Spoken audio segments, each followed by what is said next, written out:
This is one of a series of dialogues between J. Krishnamurti, David Bohm, Rupert Sheldrake, and John Hidley. The purpose of these discussions is to explore essential questions about the mind. What is psychological disorder, and what is required for fundamental psychological change? J. Krishnamurti is a religious philosopher, author, and educator who has written and given lectures on these subjects for many years. He has founded elementary and secondary schools in the United States, England, and India. David Bohm is professor of theoretical physics at Birkbeck College, London University in England. He has written numerous books concerning theoretical physics and the nature of consciousness. Professor Bohm and Mr. Krishnamurti have held previous dialogues on many subjects. Rupert Sheldrake is a biologist whose recently published book proposes that learning in some members of a species affects the species as a whole. Dr. Sheldrake is presently consulting plant physiologist to the International Crops Research Institute in Hyderabad, India. John Hidley is a psychiatrist in private practice who has been associated with the Krishnamurti School in Ojai, California for the past 6 years. In the first dialogue, the nature of the self was discussed, its relationship to suffering, to society, and to religion. Questions raised were, can one discover or learn about these relationships, and is the need for psychological security the root of the problem? Today's discussion continues with these questions. We talked yesterday, we started with the question of the origin and nature of psychological disorder. And it was suggested that it has its roots in self-centered activity, which is divisive and conflictual in nature, and that biologically such factors as instinctual aggression and dominance drives, the facts of illness and death, all contribute. I wondered if we could start this morning, David, by having you comment on the relationship between these biological factors and psychological security. Yes, well, biologically, if you begin with the animal, you have all sorts of things like fear and anger and aggression, and they're fairly simple. They exist for a short period while the effect is there, and then they generally disappear, leaving little trace. There may be a few cases in the higher animals where there's some memory, but it's in man that the memory becomes very significant.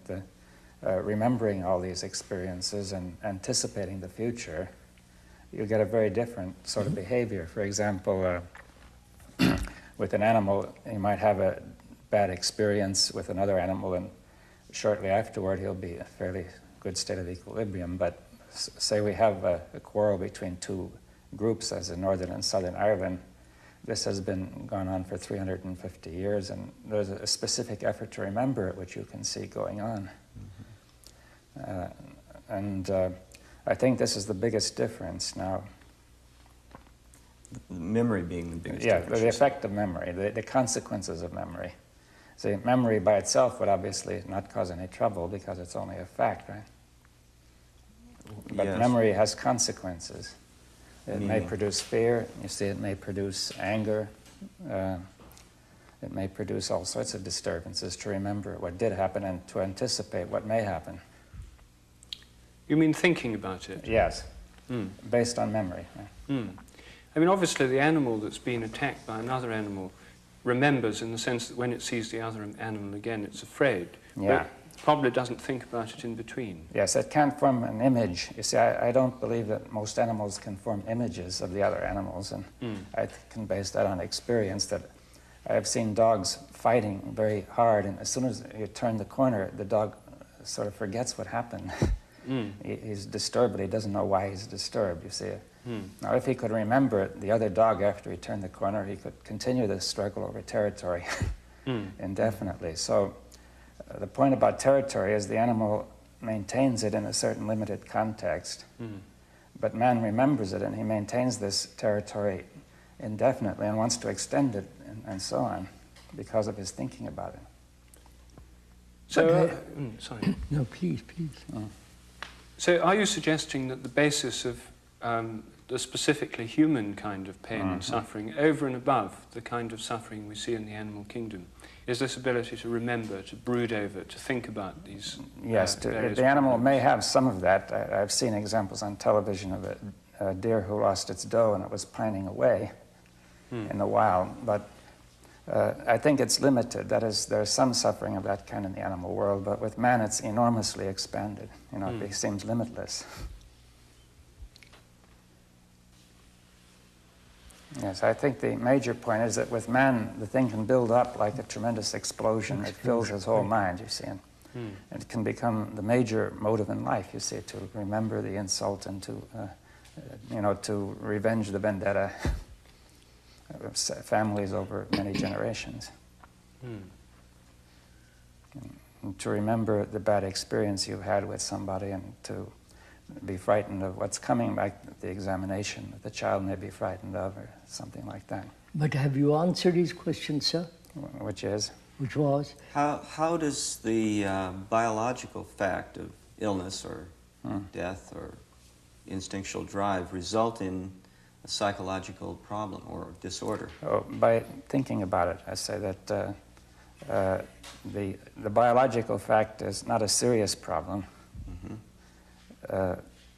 in the long run, but as soon as you begin to think about it, and not merely think about it, but make images about it along with that thought, you know, and to revive the memory and anticipate the feeling of the future. And while you are thinking, then it becomes a very serious problem because you can't stop it, you see. You will never attain security by thinking about it, but you're constantly seeking security by, see, the purpose of thinking is to give you security in practical affairs, you know, Yes. technical affairs. Now, therefore, you're doing a similar sort of thinking, saying, how can I be secure against the possibility of suffering again? And now that, there's no way to do that. You may take technical steps to make it unlikely, but as you think about it, you begin to stir up the whole system and distort the whole mental process. Well, it seems clear that by thinking about it, we stir up the emotions and the associations that are those thoughts. But we're not suggesting we shouldn't think about it, are we? Well, it depends on how you think about it. You see that this thinking gets to be directed toward giving you a sense of security, you see, an image of security. Right. I get hurt Yeah. when I'm little or sometime along the line, and it creates a fear in me, and I anticipate that kind of situation. I may not even remember the incident, Yeah. but I want to avoid it in the future. Yes, and now the point is that the mind is always searching for how to avoid it, and searching out thoughts, images. You know, saying that fellow is the one who did it, I must keep away from him. You know, coming to conclusions, and if any conclusion gives you an image of security, then the mind holds on to it, right? Without actually any basis. Could you elaborate on that a little? Well, if you've had, you know, see, if you've had a bad experience with somebody, you may conclude that you should never trust him again, for example. Well, that might be quite wrong.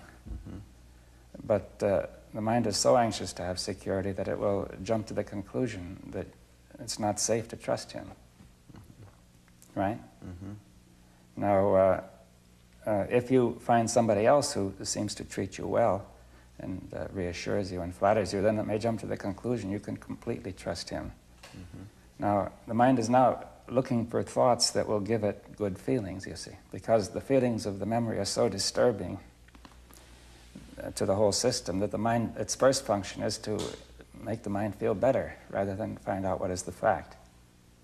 Okay, so we're saying that at this point the mind isn't interested in what's true, it's interested in getting secure. Yeah, it's so disturbed that it wants to come to order first, you see, and it's adopting a wrong way as I see it. The wrong way being? To think about it and try to find thoughts that will make it feel better. So you're saying the thoughts themselves are taking the, in some sense, taking the place of reality, that it's trying to get thoughts, the person is trying to get certain thoughts in his head that make him feel better, Yeah. And that's self-deception, you see. But what makes you think that the primary drive is for security? Oh, we discussed that yesterday, of course, but well, I wouldn't be sure that's the only primary drive, but it's obviously, for the animal, it's a very important drive to want security. Right? We also want pleasure. I think that's another drive, which are closely related. But to come back to this question of security, in its limited forms, security is clearly one goal that we have. I mean, people like to have houses and have them secure, and cars and possessions and bank balances and that kind of thing. But there's this factor that comes in when you've got that. There are two things that come in. One is maybe the fear that you lose it, but the other is boredom with the whole thing and the craving for excitement and thrill. And this doesn't seem to fit within this model of this primary and central craving for security. Well, that's why I said it's only one of the drives, right? That there's also the drive toward pleasure, as an example, and much of what you said is included in the drive toward pleasure, right? Well, I'm not so sure. Excitement is pleasurable. I mean, people hope for pleasure and excitement rather than pain, as a rule. But don't you think there's a pleasure in itself in curiosity, and there's a sense of freedom and discovery that you can get from certain kinds of exploration, which is neither just straightforward pleasure, it's not a repetitive kind of pleasure, nor is it security. Yes, well, I didn't want to say that all our drives are caught in this thing. You see, I said that if you think about them and base them on memory, then they're going to get caught in this problem. Now, there may be a natural, free interest in things, which could be enjoyable, and that need not be a problem, right? But if you were to become dependent on it and think about it and say, if I don't have it, I become very unhappy, then it would be a similar problem. But could we go into the question, what is security? What does that word convey? Apart from physical security. I would have said invulnerability. Not to be hurt. Not to be hurtable. Not to be able to be hurt. Not to be able to be hurt, and not to hurt. Physically, we are all hurt, some one way or another. Yeah. Operations, illness, and so on and so on. When you talk about being hurt, or you talk about psychological hurts,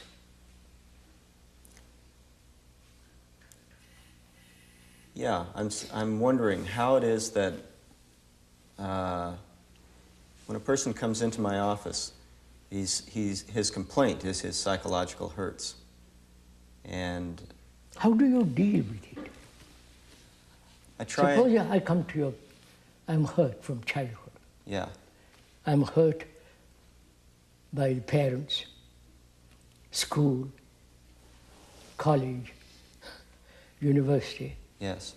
When I get married, she says something, I'm hurt. Yes. So this whole living process seems to be a series of hurts. It seems to build up a structure of self that is hurt, Yes. and a perception of reality that is inflicting hurt. Now, how do you deal with it? I try to help you see that that's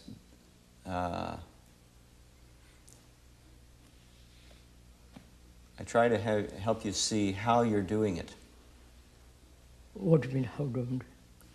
Well, for example, if you have built up in you the notion that you're one down,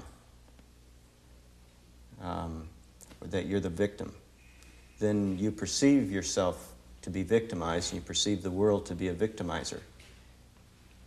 And I help you realize that that's what you're doing. But by showing me that, will I get rid of my hurt? My hurts, very deep, unconscious hurts that have make me do all kinds of peculiar actions, neurotic.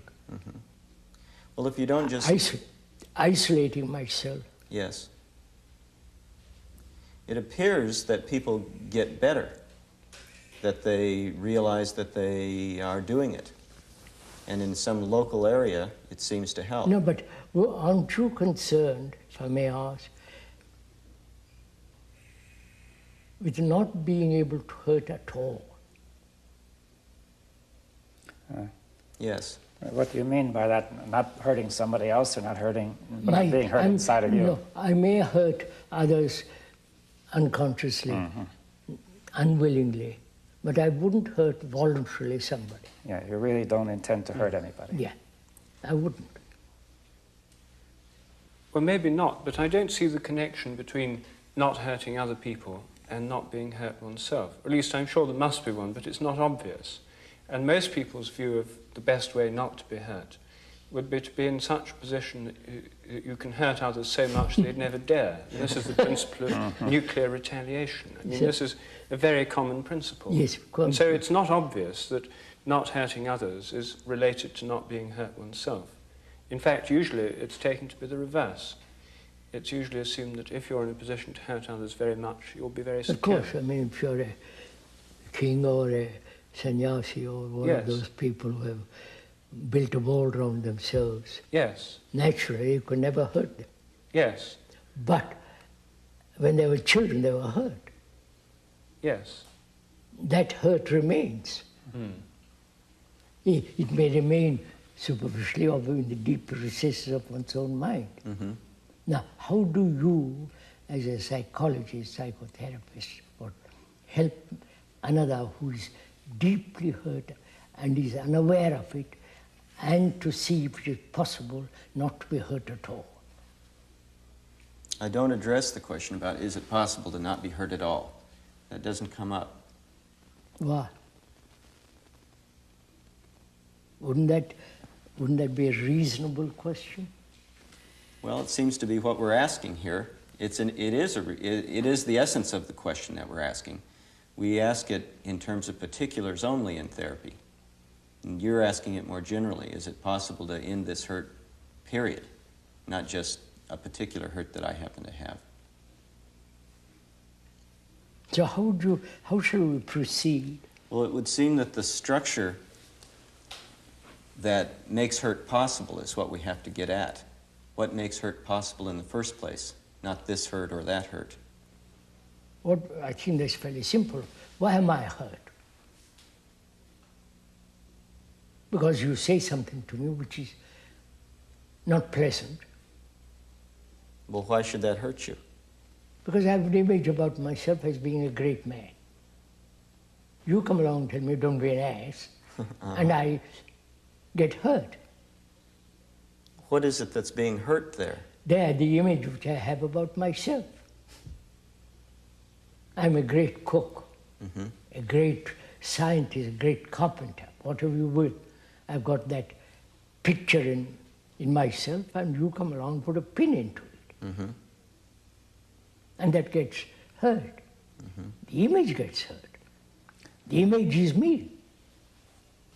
Well, I feel that will not be terribly clear to many people. I mean, how can I be an image? You see, many people will ask, you see, how can an image get hurt? Because if an image is nothing at all, why does it hurt? Because I've invested in that image a lot of feeling.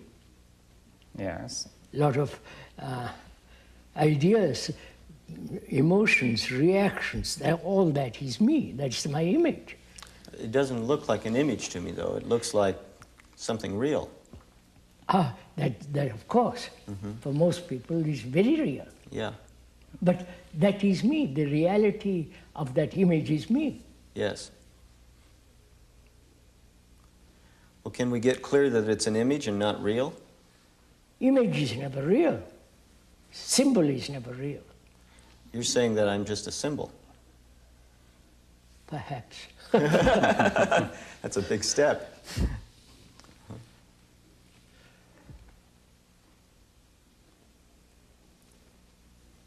From that arises the question whether it's possible not to have images at all.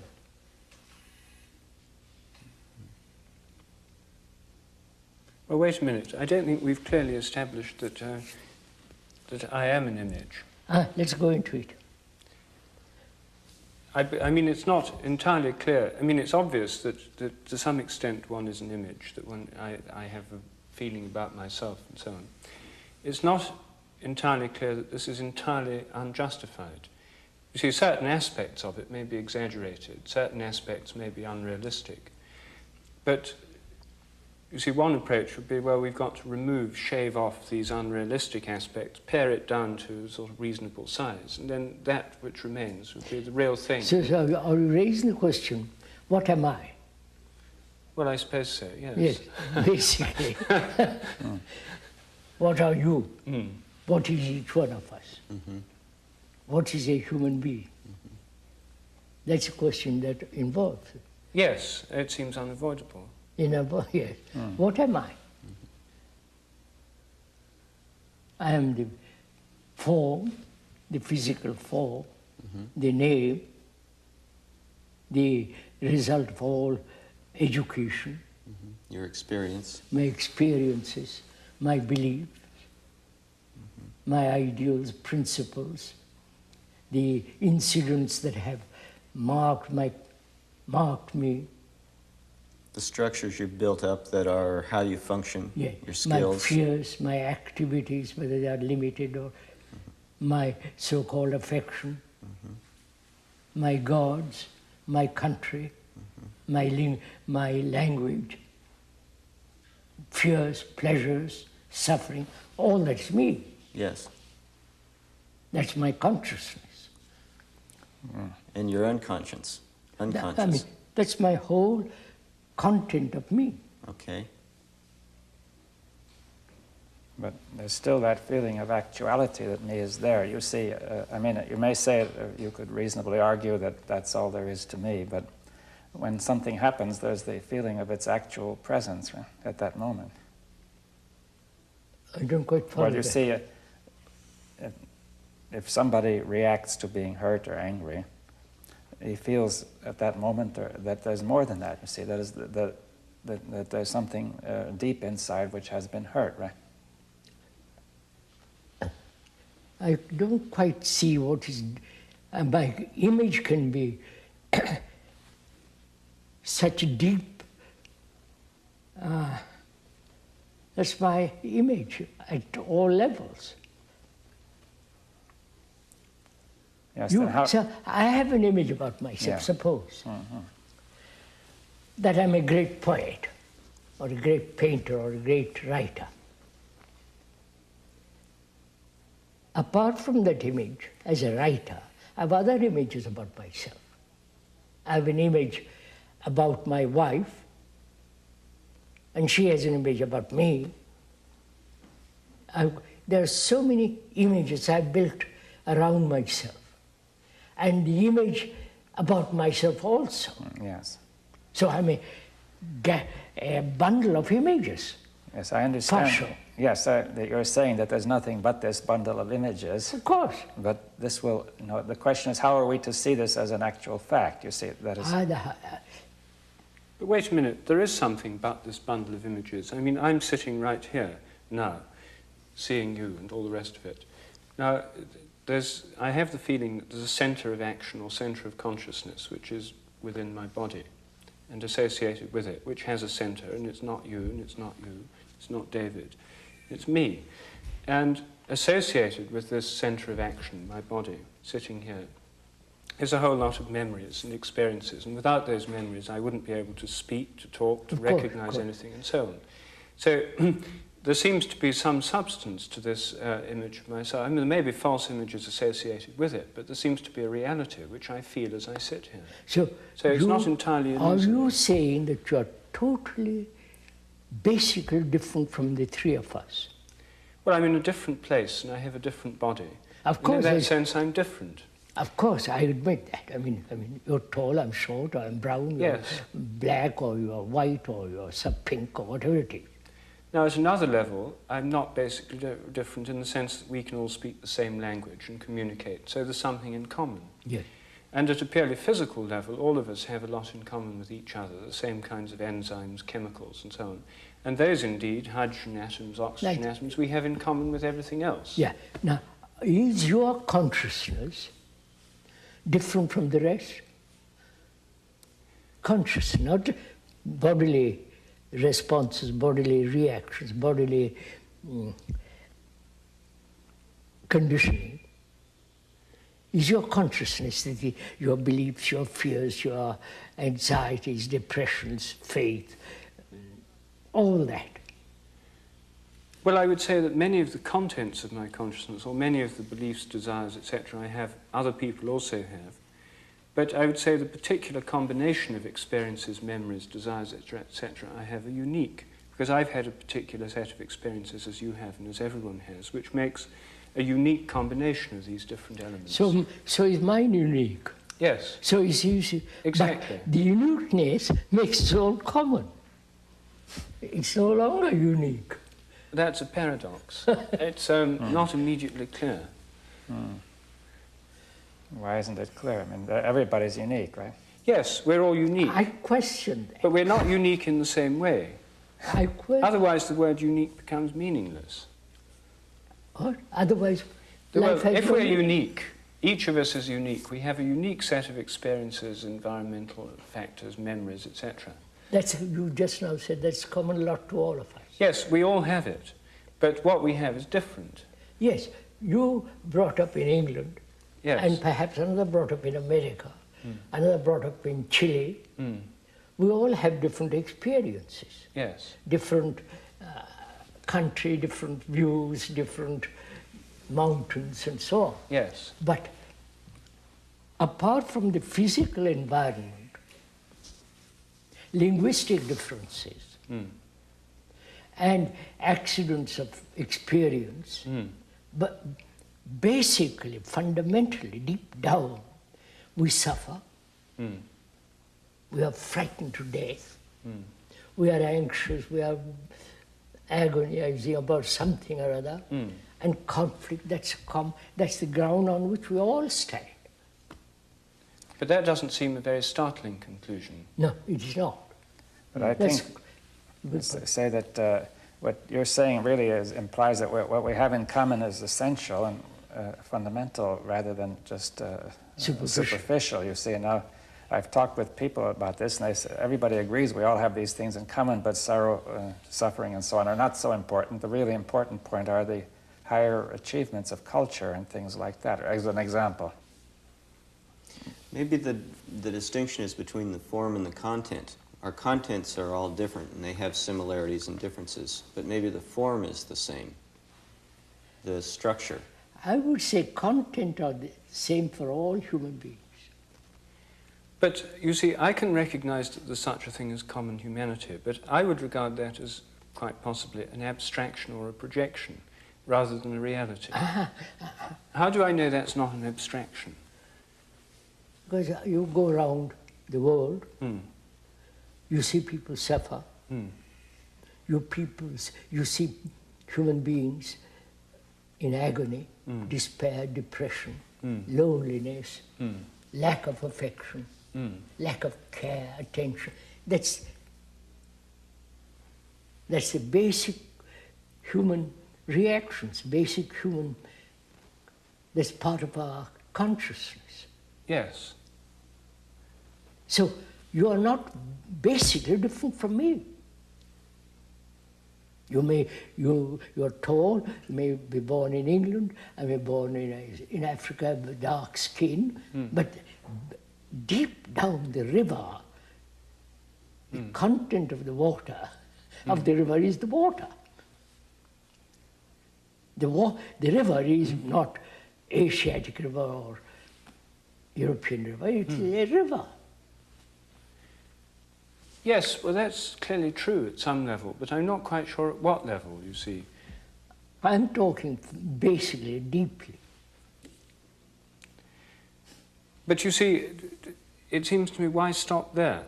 That I can see something in common with all other human beings, but I can also, by looking at animals, see something in common with them. We have a great deal in common with the animals. Sure. So why stop at human beings? Why not say... Because I say if I feel... I don't like the word common, that sounds... one feels that is the ground on which all human beings stand. Their relationship with nature, animals and so on. and that the content of our consciousness is, again, the ground of humanity. Love is not English, American, or Indian. Hate is not. Agony is not yours or mine. Agony. But we identify ourselves with agony. It's my agony, which is not yours. We might go through it in very different ways, though. Yeah. Different expressions, different reactions, but basically it's agony. Not German agony and Asiatic agony. It's not what is happening. British and Argentine. It's human conflict. Why do we separate ourselves from all this? The British, the Argentine, the Jew, the Arab, the Hindu, the Muslim, you follow? Which all seems so nonsensical, tribal. The worship of a nation is tribalism.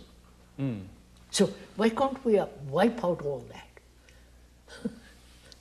I don't know. You tell me. Why can't we? Because, again, we'll come back to the question. I identify with my nation because that gives me a certain strength, certain standard, certain status, certain security. When I say I'm a British, oof. So this division is one of the reasons of war. Not only economic, social, and all the rest of it. Nationalism, which is really glorified tribalism, is cause of war. Why can't we wipe that out? Seems so reasonable. It seems reasonable on a level like nationalism. People don't think they're England. Start from there. Okay. But then I have a patient, and he does think that he's married. And He's that American. and that he's married, and that it's his wife. Yes. And that, Of course it's war. well, So isn't what? that the same action that you're talking about? No. So just let's go into it slowly. Okay. Why do I want to identify myself with something greater? Because I'm not Like sufficient. nationalism, like God, I don't feel sufficient. which means what? Insecure, Insecure, anxious. insufficient, Yes, lonely, yes. isolated. Uh-huh. I've built a wall around myself. Yeah. So all this is making me desperately lonely. And out of that conscious or unconscious loneliness, I identify with God, with nation, with Mussolini, doesn't matter, Hitler or any religious teacher. Okay, or I get married, I have a job, I make a place for myself. Yes. And that's all also identification. Yes. Why do we want to identify with something? No, basic question is too, why do we want roots? To belong. To belong. Which is also implied to become. Yes. So this whole process of becoming, from childhood, I'm asked to become. From the priest to the bishop, bishop to the cardinal, cardinal to the pope. In the business world it is the same. In the spiritual world it is the same. I am this, but I must become that. Okay, what I am is Why not this? sufficient. Why do we want to become? What is it that's becoming? I don't. Sorry. Well, and the obvious reason for wanting to become is a feeling of insufficiency, inadequacy in the state that we are. And one of the reasons for this is that we live in an imperfect world. Our relations with other people are imperfect. We're not content for a variety of reasons with the way we are. So the way out of that seems to be to become something else. Yeah, so why not, you see, that means escaping from what is. Yes, but it may seem that what is something we have a need to escape from, because there's something wrong with it. So why not, all right, take the usual experience. I'm violent, and I have invented non-violence, right? And I'm trying to become that. And I'll take years to become that. In the meantime, I'm violent. So I've never escaped from violence, just an invention. Well, you're trying to escape from it. You may escape in the end. No, I don't want to escape. I want to understand the nature of violence, what's implied in it, whether it's possible to live a life without any sense of violence. But what you're suggesting is a more effective method of escaping. You're not suggesting an abandoning of the idea of escaping. You're suggesting that the normal way of escaping, trying to become non-violent, is one way of doing it which doesn't work. Whereas if you do another method, where you actually look at the violence in a different way, you can become non-violent. Escaping. Well, you're changing then. No, I am violent. Yes. I want to see what's the nature of violence, how it arises. But for what purpose? To see whether it's possible to be free of it completely. But isn't that a kind of escape from it? Being free of something? It's not an escape. Why not? Avoidance, running away, fly away from what is an escape. But to say, look, this is what I am, let's look at it. Let's observe what its content is. That's not escape. Oh, I see. The distinction you're making is that if you run away, an escape in the normal sense is running away from something, like escaping from prison or one's parents or whatever. But they still remain there. What you're saying is that to escape, rather than escaping from violence, which leaves violence intact and still there, and you try and distance yourself from it, you try to dissolve violence or abolish it. Yeah. Dissolve. Yes. Not abolish it, dissolve. All right. So this is different from escape because you're trying to dissolve the thing rather than run away from it. Yeah. Yes. So running away is everybody runs away. Well, it usually works to a limited extent. No, it's like running away from my agony by going to football. I come back home, it's there.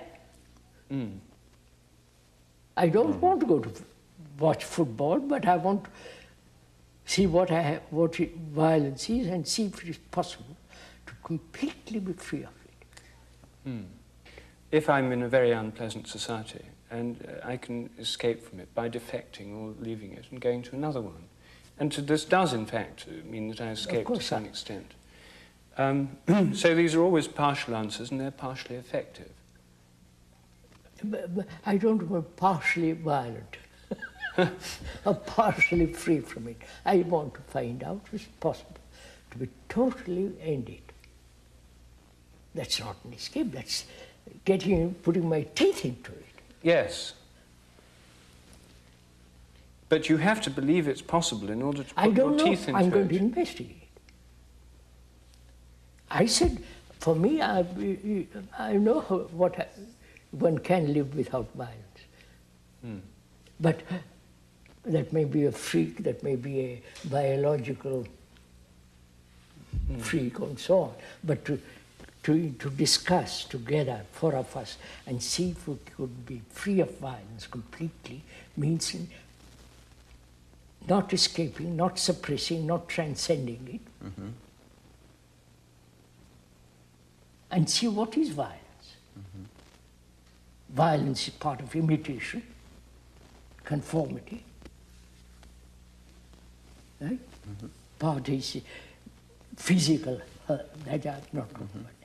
So psychologically there's this constant comparing. That's part of hurt, part of violence. So can I live without comparison? When from childhood I've been trained to compare. myself with somebody. I'm talking comparison, not good cloth and bad cloth. Right. Talking about comparing myself. Myself. With you who are bright, who are clever, who have got publicity, who got... When you say a word, the whole world listens, and I can shout, nobody cares. So I want to be like you. So I'm comparing constantly with myself with something I think is greater. So this is where becoming comes from, this Yeah, comparison. that's just it. So can I live without comparison? Now, doesn't that leave me in the insufficient state? No. To live without comparison? Yes. No. Well, here I start off Then insufficient. You understand, sir? Am I dull because I compare myself with you? Yes. You're bright? Yes, you're dull because you compare yourself. If by comparing myself with you, who are bright, who are clever, I become dull. I think I'm dull. Yes. But if I don't compare, Then it I doesn't am come what I up. am. Well, you may not compare, but I may compare. I may say, you're dull. All right. I say, Then- all right. You say you're dull. I say, am I? I want to know, what does it mean? Does it mean he's comparing himself with me, who is, you follow? See, The yes, reverse of it'd it. be very frustrating, that. Yes. I mean, if one compared oneself with somebody and said, you're dull, Yes. and then they said, what does dullness mean? Yes. The other day, after one of the talks in England, a man came up to me and said, "Sir, you are a beautiful old man, but you're stuck in a rut." I said, perhaps, I don't know, we'll go into it. So I went up to my room and said, am I? Because I don't want to be stuck in a rut. I may be. So I went into it very, very carefully, step by step, and found, what does a rut mean? Sticking a groove along a particular line. Maybe. So I watch it.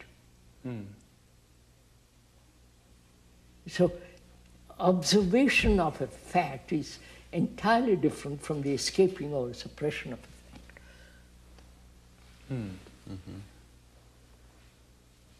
So he says you're stuck in a rut and you observe it, you don't compare. I don't know what. Am I in a rut? I look. I'm stuck in a rut because I speak English. I speak Italian and French. All right, that's not just. Am I psychologically, inwardly caught in a groove? Like a tram car. Just motivated by something and not understanding it. Yeah. No, Driven am I? by. I don't know. I'm Yes. going to find out. I'm going to watch. I'm going to be terribly attentive, sensitive, alert. Now this requires that you not react in the first place by saying, no, that's horrible, I couldn't possibly be wouldn't. stuck in a didn't. rut. I wouldn't. Yeah. You may be telling the truth. Well, But then to what- not have that reaction, excuse me, Sorry, go on. to not have that reaction, you can't have that self there that says, I'm not the type of person that's stuck in ruts. I don't know. So, is there a learning about oneself which is not, this leads to something else, I mustn't go into it, which is not constant accumulation of about myself?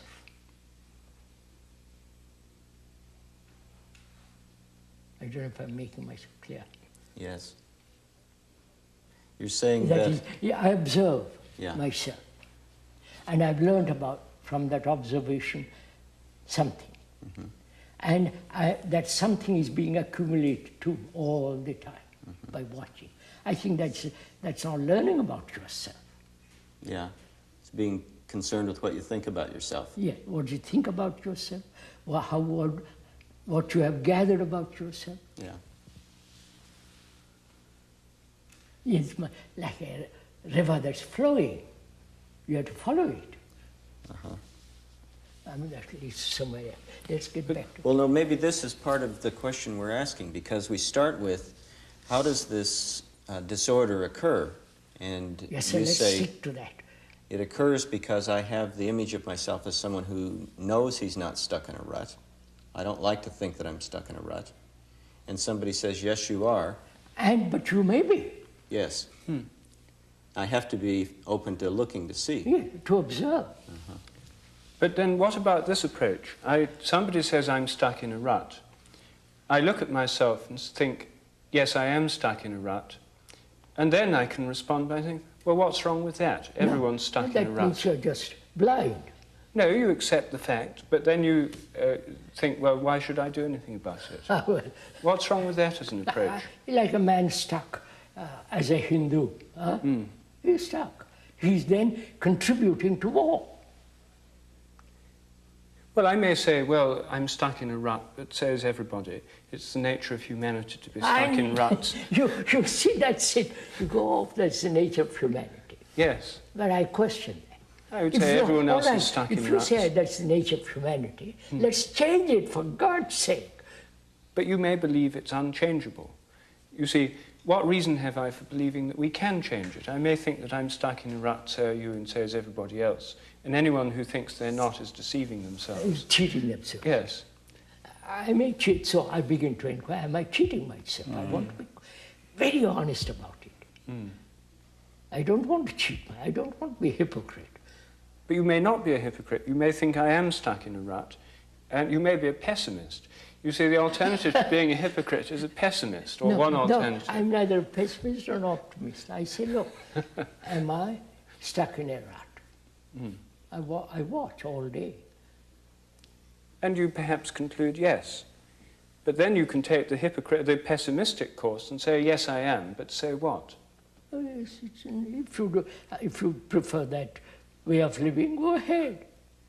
But I don't want to live that way. Well, the person who comes into therapy usually comes with both sides going on at the same time. He says that I have this problem which I want to be free of. I don't want to be stuck in a rut. On the other hand, when it gets down to really looking at that, he doesn't want to look at it either because it becomes uncomfortable. Of course. Yeah. So, to come back to your original question, the world is in disorder. Yes. Human beings are disorder. And we describe what is disorder. And is there a possibility to live free from disorder? That's a real basic question. We said as long as there is this divisive process of life, I'm a Hindu, you're an Arab, I'm a Buddhist, you're a Muslim, I'm British, you're Argentine, and so on, there must be conflict, war. My son is going to be killed. For what? Or as long as I identify on a personal level with my job or with my family or so on, there will be pain. Of course. It's the same process. So, is it possible to have, without identification, responsibility? If I'm not identified, will I even go to work? Yeah, but I'm responsible for the lady whom I married. Responsible in the sense that I have to look after her, care for her, she has to care for her. It's a responsibility means order. But we have become totally irresponsible by isolating ourselves, British, French, follow? We handle the problem of responsibility by developing a rut that we can work in. Yes, that's it. And staying inside there.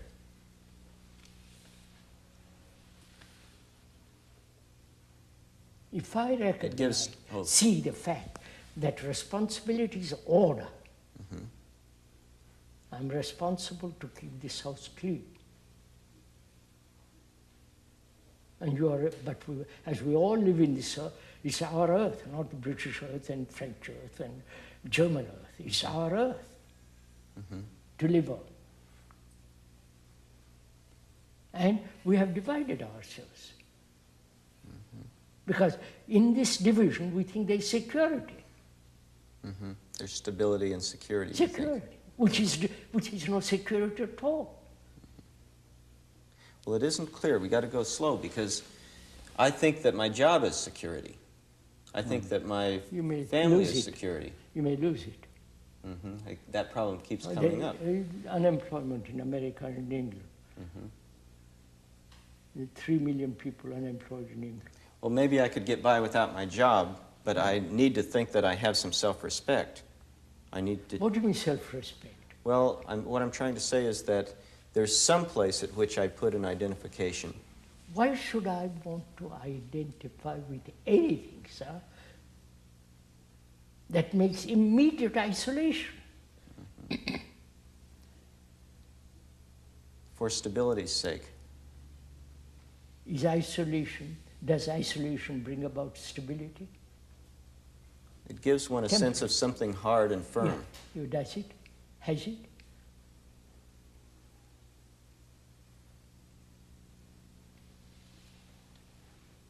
We have had, in the last 5 years, 5,000 years, nearly 5,000 wars. Is that stability? No. Why don't we, well, I won't go into all that. What's wrong with us? Well, why don't we see this then? You're saying that the root of the problem is that I continue to identify with one thing after another. If one doesn't work, I just find something else. I don't stop identifying. Yes, sir, which breeds isolation. But in your example about the person that's stuck in a rut, you say, I don't have to identify. I can just step back and look at this thing and see if it's true. Yes. So you're suggesting that there is something that is not identified, something that's free to look. No, this leads to something else. Why do I want to identify myself? Probably, basically, the desire to be secure, to be safe, to be protected, and that sense of gives me strength. Strength and purpose, direction. It gives me strength. Yeah. But this is a biological fact. Yes, I mean, it's sir, not I know. merely an illusion. And if we, again, to come back to the animal kingdom, we see it there. Deer go around in flocks, birds have flocks, bees have hives, and they're identified with the hive in which they work. But the bees don't kill themselves. Species don't kill themselves. Well, they kill each other. They kill other bees that invade their hive. But They don't commit suicide. They kill other ones. But we are. Well, yes and no. I mean, bees do fight other bees Of course, that come I know into the that. hive. I've raised bees, I know. So there is, we see even in the animal kingdom, this identification with the group in the social animals. Yes, there are many sir. social Just animals. a minute. And we're social. Agree. Are we, by identifying ourselves with India or China or Germany, is that giving us security? To a limited extent it is. And by identifying ourselves with our families does, because this whole question of responsibility seems closely linked to it. If I identify myself with my family, feel duties and so on towards them, protect if my sister's insulted, I rush to her defense and make a big fuss about it and threaten, if not actually kill, the people We who too insult probably her. have and no so on. sisters. Yes, fortunately. That's what we need. So, if I protect members of my family and defend them, rush to their defense, so an insult to them or an attack to them is an insult to me, so I rush to their defense.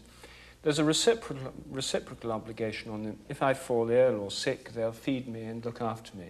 If I get arrested by the police, they'll try and get me out of prison, and so on. So it does give me a kind of security. It actually works. Of course.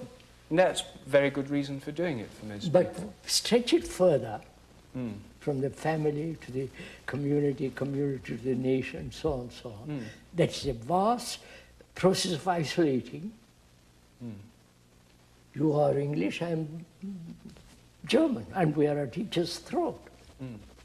And I said, for God's sake, this is so damn stupid. Well, it's not entirely stupid because it works to a certain It's extent. most impractical. It may work, but it's impractical. It's killing each other. Well, we haven't killed each other yet. There are more human beings than there ever have been before. So the system so far has gone on to the point where, far from killing each other, we've actually got to the point where we've got a bigger population than the world's ever seen in its whole past. So the system works only too well, for some reason. So you propose war to kill all? No. But there's some aspect of it that does work, and some security that's genuine that these things confer. Yes, sir. At certain level, identification has certain importance, right? But at a higher level, if you can call it higher, it becomes dangerous. That's all we're saying. Of course, if you're my brother, you look after me. It's But- very hard to draw the line. You see, that starts spreading out. That's right, spreading out. You know, it slips. That's what I'm saying, objective. But you see, the question is, where do you draw the line? Because if you're my brother, then you have the tribal, the clan, or in India, the caste. That's it. Yeah, you have That's your it. friends. And then Extend it. it sends. And then we say, I am Argentine, you are British, he's French, and we are economically, socially, culturally, we're murdering each other. And I said, but that's so insane. But where do you draw the line? You see, if you say the nation state is wrong, then what's wrong with the tribe or the caste? Then you've got conflict between those. No, You've got conflict between I families. wouldn't draw the line. I say I'm responsible as a human being for what is happening in the world. Because I'm a human. And so what is happening in the world is this terrible division. And I won't be a Hindu. I won't be a Catholic, Protestant, Buddhist, nothing.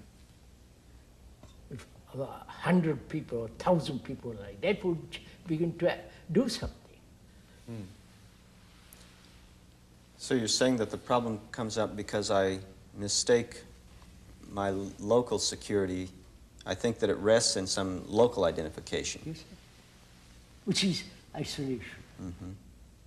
And therefore, in isolation, there is no security. And therefore, there is no order.